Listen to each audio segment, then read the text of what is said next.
할렐루야. 그렇습니다. 우리 살아계신 하나님의 능력과 은혜가 저와 여러분 가운데 가득하시기를 주의 이름으로 축원합니다. 우리가 갈라디아서 말씀을 가지고 함께 은혜를 나누고 있습니다. 이 갈라디아서는 사도 바울이 1차 전도 여행 때 세운 교회들에게, 갈라디아 지역에 있는 교회들에게 보낸 서신서라고 그렇게 알려져 있습니다.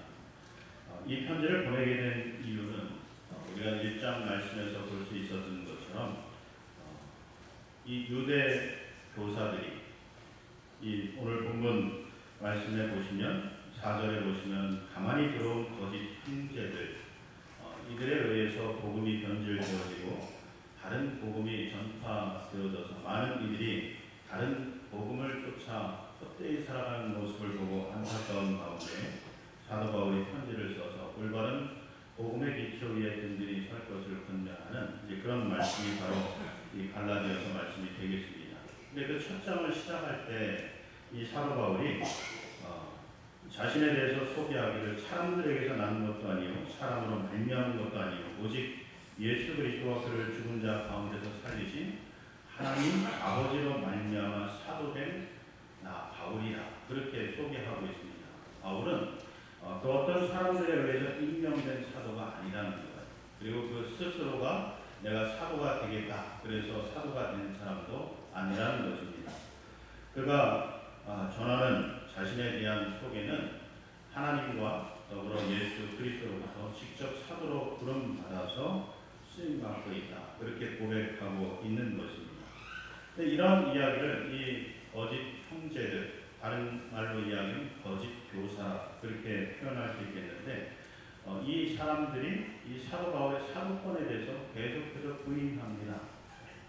네가 무슨 사도냐? 예루살렘에 있는 예수님의 12명의 제자들, 그들로 인해서 구성된 이 사도회의에서 임명된 자여야만 사도이지 않겠느냐라고 하는 그런 의문점을 제기하고 또 그러한 이야기를 이 성도들로 하여금 듣게 함으로 그들이 그 마음속에 사도 바울에 대해서 그 사도권에 대해서 의심을 갖게 만드는 일을 했습니다.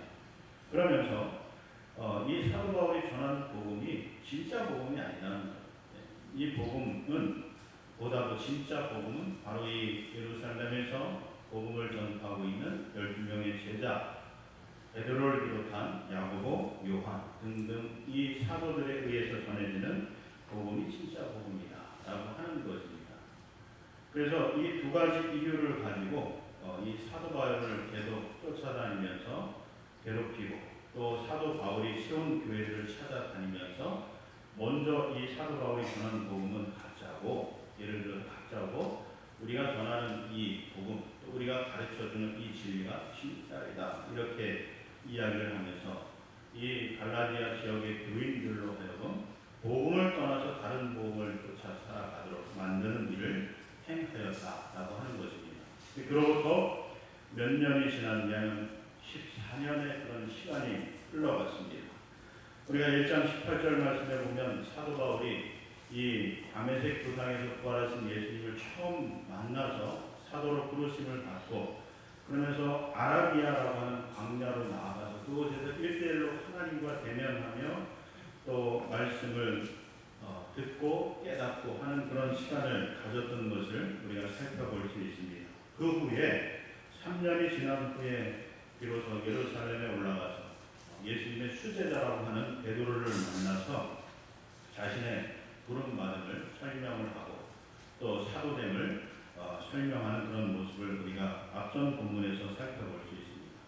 그로부터 14년이 지난 다음에 두 번째로 이 사도 바울이 다시금 이 예루살렘에 올라가서 사도 베드로와 더불어서 여러 명의 이 사도들을 만나고 있는 그런 장면으로 오늘 본문이 시작되고 있는데 여러분 이 사도 바울이 왜 두 번째로 예루살렘을 방문을 하였느냐 하면 이때까지도 이 거짓 교사들이 계속해서 사도 바울의 두 가지 문제점을 지적하면서 공격을 하고 있기 때문에 첫 번째는 사도 바울이 진짜 사도이냐라고 하는 것입니다. 두 번째는 사도 바울이 전하는 복음이 진짜 복음이냐라고 하는 것입니다. 이 두 가지 문제를 가지고 14년 동안 사도 바울을 공격해 왔다라고 하는 거예요. 그럼 한번 생각해 보십시오. 우리가 일반적으로 우리 보통 어르신들이 하시는 말씀 가운데 10년이면 강산이 변한다라고 하는 그런 말씀이 있어요. 10년이 지나면은 변할 것 같지 않은 이 주변의 강산도 변한다는 거죠. 여러분 물도요, 이 바위도 단단한 이 바위도요, 작은 물줄기가 계속해서 10년 동안 떨어지면요 전혀 부서지고 갈라지고 흠이 파이지 않을 것 같은 이 바위도 이렇게 깊이 흠이 파이는 것을 볼 수 있어요. 그러면서 심지어 바위가 갈라지는 그런 모습도 우리가 볼 수 있죠. 그럼 이와 같이요, 이 14년 동안 무려 이 거짓 교사들이 바울에 대해서 이렇게 집중적으로 이 두 가지 문제를 언급하면서 공격하는 이 가운데 사도 바울이 얼마나 힘들었을까. 그 자신의 사도권을 지키기 위해서 또 무엇보다도 이 복음을 지키기 위해서 얼마나 피나는 노력을 했을까. 또 참고 인내했을까. 우리가 조금은 엿볼 수 있게 되겠죠. 그럼 이 권투 선수를 비롯해서 때리는 운동을 하는 이런 사람들이 이길 수 있는 방법 중에 하나가 때리되 또 때리자는 거예요. 그럼 우리가 누군가 나를 때리면은 맞은 데 그것을 계속해서 우리가 맞게 되면 더 큰 아픔을 우리가 겪게 되는 그런 경험들을 하죠. 권투 선수를 이기려고 하면 여러 군데를 막 때리는 것보다도 집중적으로 한 곳을 계속해서 공격을 하게 되면 무너진다는 거예요. 쓰러진다. KO 당한다는 거예요. 근데 그것이 한두 번이 아니라 무려 14년 동안 계속해서 공격을 받았다 보면 웬만한 사람처럼 무너지지 않을 사람이라고 하는 거예요. 근데 사도 바울이 무려 14년 동안 그것을 잘 견뎌냈다는 거예요. 이게 아마 사도 바울이 능력이 있어서 힘이 있어서 아마 그렇지는 않았으리라 그렇게 생각이 됩니다. 그보다도 이 영성 부분에 있어서 훌륭한 사람이라고 인정은 하지만 그러나 그도 한 사람이기에 이 유대 거짓 교사들의 집중적인 그런 공격으로부터 자신을 지키기가 쉽지 않았을 것이라는 거예요. 하나님의 도우심이 없었으면 아마 견디기 어려웠으리라 그렇게 생각이 됩니다. 근데 어찌됐든 14년 동안 이 공격을 받다가 이 사도 바울이 마지막에 택한 방법이 그래? 너희들이 나의 사도권에 대해서 문제를 삼고 내가 전한 복음이 가짜 복음이라고 한다면 이것을 좀 증명을 좀 해주어야 되겠다. 그래서 더 이상 이 거짓 교사들로 하여금 이 다른 복음을 전파하지 못하고 자신의 사도권에 대해서 넘보지 못하도록 만들어야 되겠다. 이런 생각 가운데 이 예루살렘을 두 번째로 방문을 하게 됩니다. 그동안 14년 동안 예루살렘 갈 생각이 없었어요. 왜냐하면 복음을 전파하는 데만 하더라도 시간도 없었고 또 이 복음을 전파할 만한 장소가 너무도 많았기 때문에 예루살렘 굳이 가지 않아도 그곳에는 이미 사도들에 의해서 복음이 전파되어지고 이미 믿는 사람들도 많이 있었기 때문에 굳이 거기 가서 복음을 전할 이유가 없잖아요. 한 번도 듣지 못한 곳으로 가서 복음을 전하는 것이 더 효과적이라고 생각해서 예루살렘 갈 생각이 없었어요. 근데 하도 이 유대 교사들이 거짓 교사들이 그렇게 공격을 하니까 이걸 좀 끊어버려야 되겠다. 문제를 해결해야 되겠다라고 생각이 들어서 이제 두 번째로 14년 후에 이 바나바와 지도를 데리고 예루살렘을 방문을 했다라고 하는 게 오늘 보는 시작인 겁니다. 자, 그런 이유로 해서 이제 이 사도 바울이 예루살렘에 올라가게 된 거예요. 그래서 올라가서 이제 사람을 만나는데 이제 우리가 알 수 있을 만한 그런 사람들을 만나. 8절, 9절 말씀에 보면 익숙한 이름들이 있죠. 베드로, 야고보, 또 요한 이런 사람들은 예수님께 직접 부름받았던 제자들. 나중에 이들을 사도라 그렇게 부르게 되죠. 이 사람들을 이제 이 사도 바울이 만나게 됩니다. 만나서 이야기하는 것이 무엇이었을까요? 내가 그동안 복음을 전해서 이렇게 많은 어려움들을 겪었어. 나를 좀 위로해줘. 나에게 좀 힘을 더해줘. 이런 이야기 했을까요? 물론 그런 마음도 없지는 않았을 거예요. 근데 그보다도 가장 우선적이고 급선무였던 일은 서두에도 말씀을 드린 것처럼 이 복음이라는 것이 무엇인지 정말 이 거짓 교사들이 이야기하는 것처럼 당신들이 이야기하는 복음과 내가 이야기하는 이 복음이 다른 건가 아니면 같은 건가 이거를 증명하는 일이 급선무였어요. 그래서 이 사도들에게 것이요. 그러면서 증거로 데리고 간 사람이 디도라고 하는 사람. 근데 이 디도라는 사람은 어떤 사람이냐 우리가 3절에서 볼 수 있는 것처럼 헬라인이에요. 유대인이 아닙니다. 베드로나 이런 사람은 다 유대인이지만 이 디도는 헬라인. 그리고 이 갈라디아 지역에 내려와서 다른 복음을 전하는 사람들도 다 유대인이에요. 그래서 이들을 지칭하기를 유대인 거짓 교사라 그렇게 명명을 합니다. 그래야 구분이 확실히 될 수 있으니까요. 근데 이 디도 헬라인이었고요. 더군다나 3절에 보니까 할례를 받지 아니했다. 그렇게 기록하고 있습니다.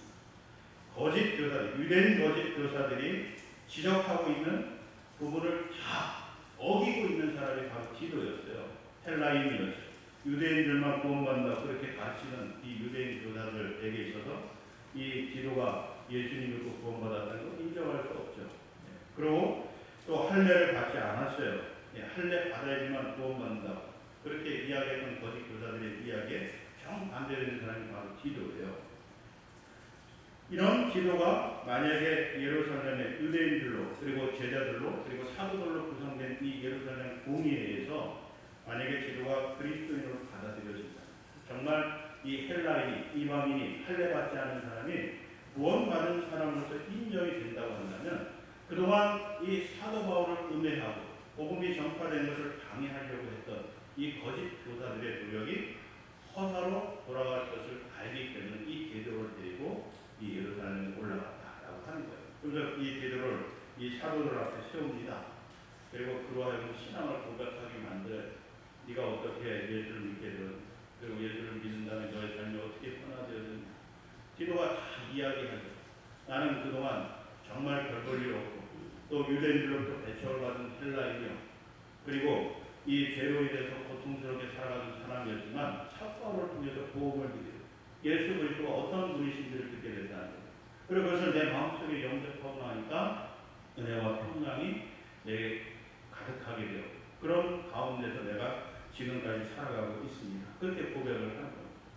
그거를 이 사도들이 듣고요. 부인하지 않습니다. 인정을 해줍니다. 근데 인정을 할 수밖에 없었던 게 자신들이 바로 그런 사람들이었기 때문에 그럼 예수님의 제자들이 어떤 사람이에요? 그 부류를 보게 되면 물론 그 가운데는 이 예수님을 배반하였던 아람 유다와 같은 사람, 좀 학식이 있는 사람, 계산도 잘할 수 있는 빠른 그런 사람입니다. 그렇기 때문에 그가 이 제자들의 재정살림을 맡는 그런 일을 했던 것이죠.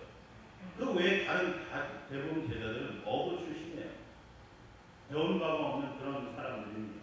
그런 사람들이 예수님께 부름받아서 제대로 쓰임받게 되었는데 그 쓰임받을 수 없는 상황 가운데 부름받을 수 없는 그런 가운데 세상적으로는 정말 별 볼 일 없는 그런 가운데 있는 자신들이지만 그럼에도 불구하고 그들을 불러서 귀하게 쓰시고 그러면서 교회의 기초가 되게 하시고 또 사도가 되게 해서 교회를 이끌어가게 하시는 그 한 면에 너무 감사한 거죠. 그 은혜를 이미 시험한 사람들.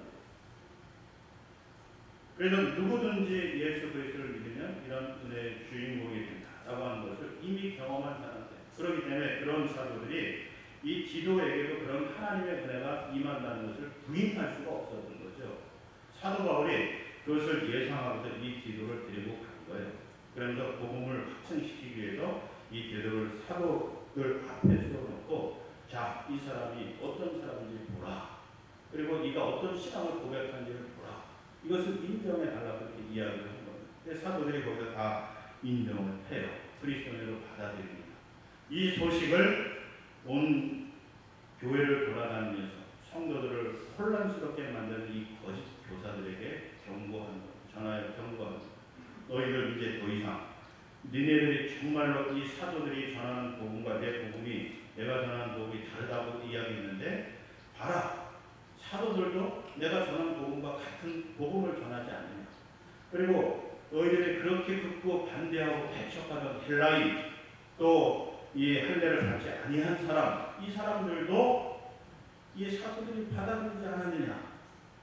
앞으로 더 이상 이 헬라인들이 이 할례를 받지 않고 유대의 의식을 쫓아 행하지 않더라도 예수 그리스도만 믿으면 같은 형제 자매로 받아들여라. 그렇게 이야기를 선포하는 겁니다.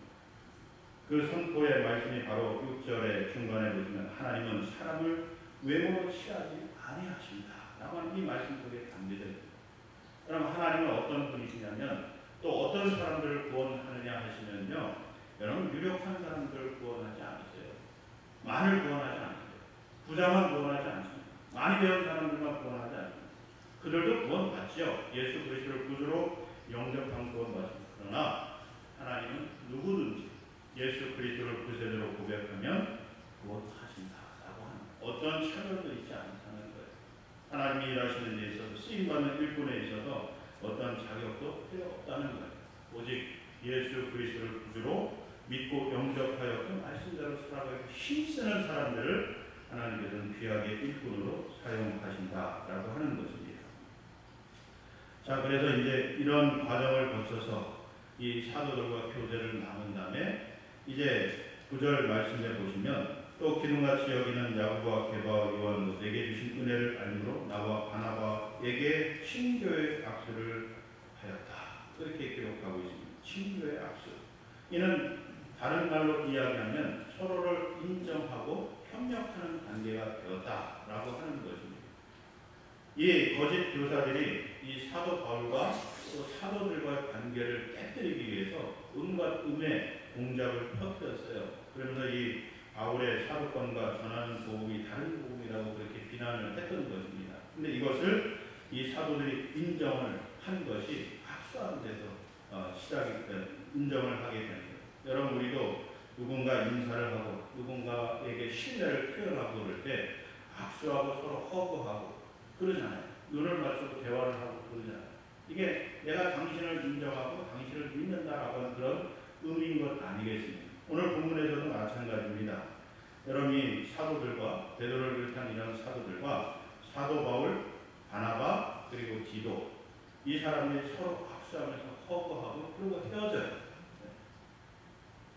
이 모습을 통해서요, 우리는 서로가 서로를 인정하고 복음 전파를 위해서 함께 협력하는 그런 사도들의 모습을 발견할 수 있는 것입니다.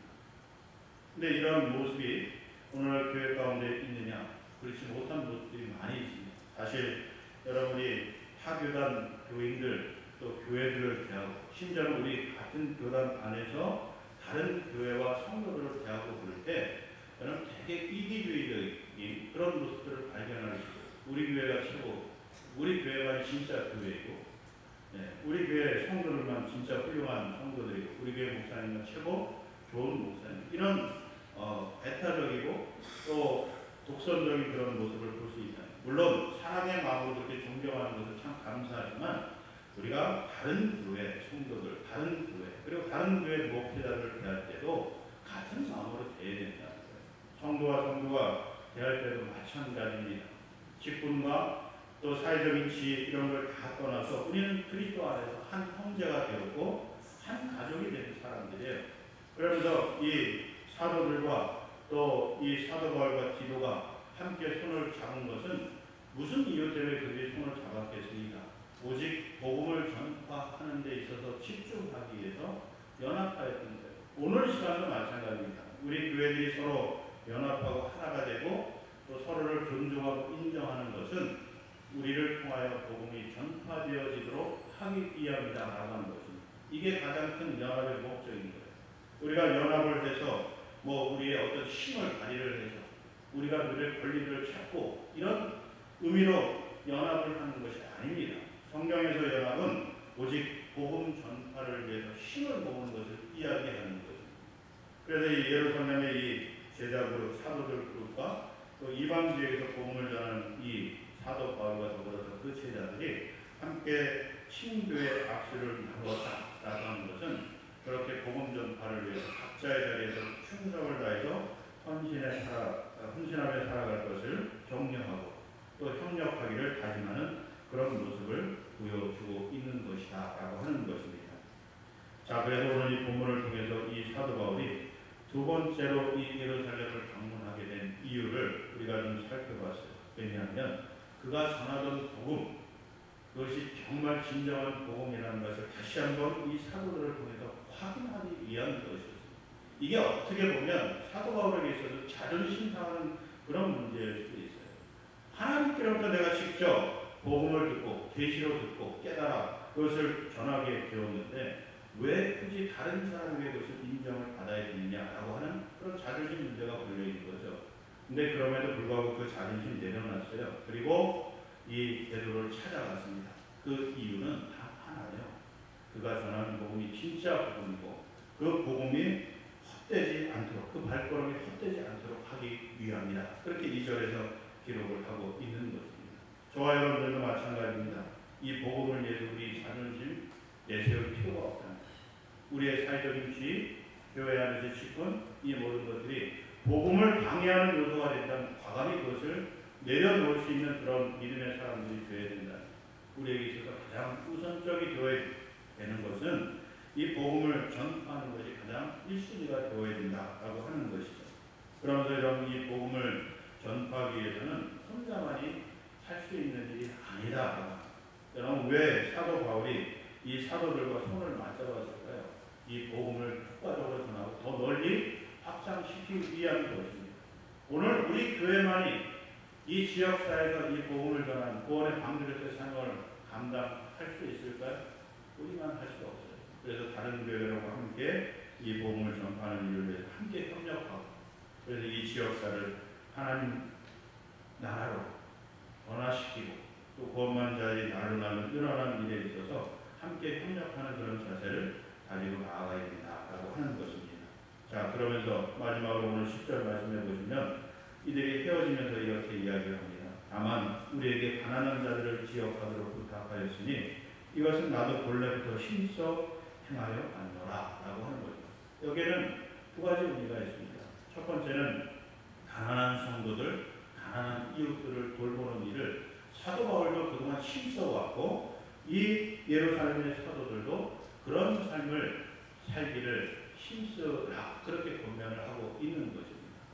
그런데 이 본문의 말씀을 쭉 연결지어서 보게 되면 사실 이 말씀은 교회에 주는 말씀이다라고 하는 것입니다. 여러분 이 당시에 이 예루살렘 교회와 더불어서 유대인들 교회는 매우 가난한 그런 교회에서 가난할 수밖에 없어요. 왜냐하면 여러분 이 이방인에게 복음을 전파하기보다는 유대인들에게 복음을 전파하는 것이 훨씬 더 어려웠어요. 왜냐하면 이 유대인들은 이 예수님을 구주로 인정하지 않는 거예요. 심지어는 자신의 옆집에서 예수님이 태어난 것을 본 사람들도 있어요. 그래서 저 사람이 어떻게 메시아가 될 수 있고 우리를 구원할 수 있는 구세주가 될 수 있느냐 이런 생각을 유대인들이 가지고 있어요. 그런 사람들에게 복음을 전하고 능력을 행하여도 믿지를 않는 거죠. 그래서 나사렛뿐만 아니라 예수님이 자주 기거하셨던 베세다 등등 이런 곳에서 능력을 행하여도 사람들이 변하지는 않고 믿지를 않고 그래서 예수님이 뭐라고 한탄하십니까? 내가 차라리 두루와 시돈 이런 이방 지역에서 복음을 전하고 능력을 행하는 것이 이곳에서 행하는 것보다 내가 더 많은 사람들을 구원할 수 있겠다 그렇게 말씀하시는 것 아니겠습니까? 그만큼 유대인들에게 복음을 전하는 것이 어렵다는 거예요. 지금 이 순간에도 여러분 이스라엘 가서 복음을 전하는 게 쉽겠어요? 쉽지 않아요. 그래서 아직까지도 오실 메시아를 기다리고 있는 그런 사람들, 구약 성경에 취해 있는 그런 사람들. 근데 이미 예수 그리스도는 오셨고 우리는 신약에 넘어서서 미래 세계를 다가가고 있는데 이거를 모르는 사람, 인정하지 않는 사람들이 복음을 전하는 게 어려운 거거든요. 근데 이방인들은 오신 예수님만 믿으면 되는 거예요. 그리고 다시 오실 예수님을 기다리면 되는 거예요. 그래서 많은 이방인들이 예수님을 영접하고 구원받아서 그 교회가 더 부흥하게 됩니다. 그래서 우리가 이 다른 서신서를 보게 되면 이 예루살렘에 기근이 생겼을 때 예루살렘과 더불어서 유대인 교회들이 어려움에 처하게 되자 이 이방 지역의 교회들이 모금을 해서 또 헌금을 해서 그걸 가지고 이들을 돕는 일을 한다. 왜 그랬을까요? 왜 교회가 교회를 돕는 일을 했느냐라고 하는 거예요. 왜냐하면 이곳에서도 복음을 전파하고 그 사명을 감당하는 교회이기 때문에 이방인 교회도 마찬가지로 복음을 전파하고 그 사명을 감당하는 교회인 것 같이 유대인 교회도 마찬가지로 복음을 전파하고 사명을 감당하는 것이 이들에게 주어져 있기 때문에 다만 경제적인 어려움, 여러 가지 어려운 열악한 환경들로 인해서 그 사명을 잘 감당하지 못하니까 넉넉한 곳에서 이곳을 지원해서 그 사명을 잘 감당할 수 있도록 도우라라고 하는 것이 바로 오늘 10절 말씀이다라고 오늘 시간도 마찬가지 아니겠습니까? 여러분 우리 주변에 보면 비전교회도 또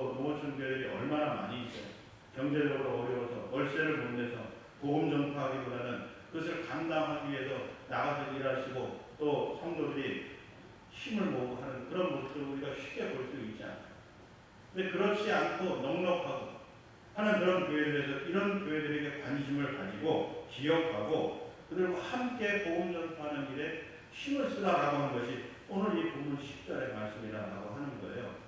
여러분, 왜 우리가 비전 교회를 도와야 되고 노아준 교회를 섬겨야 되는 이유가 바로 이런 이유 때문에 그렇다는 거예요. 그들도 그곳에서 복음을 전파하는 사명을 온전히 감당할 수 있도록 하기 위해서 우리가 힘을 보태는 것이다라고 하는 것입니다. 이게 주님께서 바울을 통해서 우리에게 전하시는 명령이다라고 하는 거예요. 우리 모두가 다 함께 협력하여 하나님 나라의 복음을 전파하고 하나님 나라를 확장하는 역사에 귀하게 쓰임받는 교회들이 되어야 된다라고 하는 것입니다. 자, 여러분, 오늘 이 14년 동안 사도 바울을 쫓아다니면서 괴롭혔던 이 거짓 유대인 교사들 생각해 보시면서요, 그들의 열정을 좀 우리가 좀 배웠으면 좋겠어요. 이들이 한 사람을 무너뜨리기 위해서, 그리고 궁극적으로는 하나님 나라를 무너뜨리기 위해서 14년 동안이나 열심히 쫓아다니면서 온갖 비방을 다 했던 거예요. 그런 모습을 보면서 우리 과연 한 사람을 살리고 구원하기 위해서 얼마나 열심을 가지고 쫓아다니고 복음을 전하고 그들을 섬기고 그래서 교회로 인도하느냐 돌아보면 참 부끄러움이 많다라고 생각이 저부터도 돼요. 한 영혼 구원을 위해서 내가 얼마나 기도했고 한 영혼 구원을 위해서 내가 얼마나 수고했고 땀 흘려 복음을 전하는지 돌아보면 참 부끄럽다. 그래서 우리 모두가 다시 한번 이런 말씀을 통해서 이런 사람들을 통해서 다시 한번 우리 자신을 돌이켜보고 이 한 영혼을 구원하고 살리는 이 역사에 우리가 좀 열정을 다시 회복해서 여러분 10년이면 강산도 변하고요. 13이면 정말 무엇이든 못 이룰 것이 어디 있겠어요. 우리가 정말 한 영혼 구원을 위해서 자녀손들 구원을 위해서 이웃 친구들을 구원하기 위해서 정말 끊임없이 열심히 기도하고 또 복음을 전하고 그래서 영혼을 살리는 귀한 역사에 쓰임받는 저와 여러분이 되실 수 있기를 주의 이름으로 축원합니다. 그래서 우리 함께 협력하십시오. 우리 혼자 못하니까 우리 서로 기도 제목을 같이 나누고 이런 사람 전도하고 있어 좀 같이 좀 기도해줘 이렇게 좀 요청 좀 하세요. 그 기도 제목 나눠드리면 여러분들이 그것을 가지고 좀 열심히 기도도 좀 해주세요. 여러분 중보기도 역사가 참 놀랍습니다. 무시하지 마세요. 지금 이 순간에도 중보기도로 인하여서 놀라운 하나님의 역사들이 일어남을 여러분 기억하시면서 우리 모두 함께 중보기도하며 또 연합하여 협력하여 복음을 전하며 하나님 나라를 위해서 귀하게 쓰임 받으시고 하나님 앞에 섰을 때 잘해서 칭찬받고 하늘의 상을 받아 누리시는 우리 모두가 되실 수 있기를 주의 이름으로 축원합니다. 기도하겠습니다.